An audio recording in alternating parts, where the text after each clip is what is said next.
Ukraine conflict. Now Russia targeted the country with a record 728 drones overnight. Now the attack came shortly after US President Donald Trump pledged to send more defensive weapons to Kyiv, aimed at direct criticism at the Russian president. Take a look at the details. Russia targeted Ukraine with a record 728 drones overnight on Tuesday into Wednesday. It came shortly after US President Donald Trump pledged to send more defensive weapons to Kyiv and aimed direct criticism at Russian President Vladimir Putin. Ukrainian air defense units destroyed almost all the drones, including through electric jamming systems, Ukraine's Air Force said on the Telegram messaging app.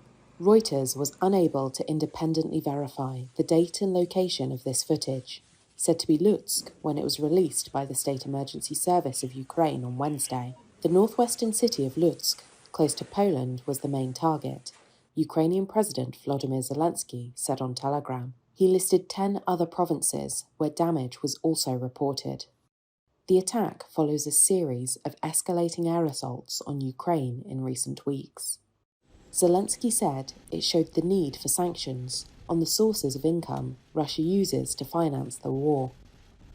Trump said on Tuesday he was considering supporting a bill in the Senate that would impose steep sanctions on Russia, including 500% tariffs on nations that buy Russian oil, gas, uranium, and other exports.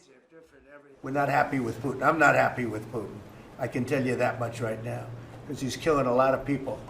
And a lot of them are his soldiers and their soldiers, mostly. And it's now up to 7,000 a week. We get a lot of bullshit thrown at us by Putin, for you want to know the truth.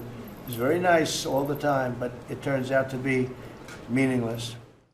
Trump has shifted US rhetoric away from staunch support for Kyiv towards accepting some of Moscow's justifications for the full-scale invasion it launched in 2022.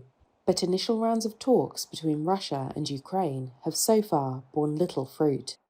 The US president's promise to supply more defensive weapons reversed a Pentagon decision days earlier to stall some critical munitions supplies to Ukraine.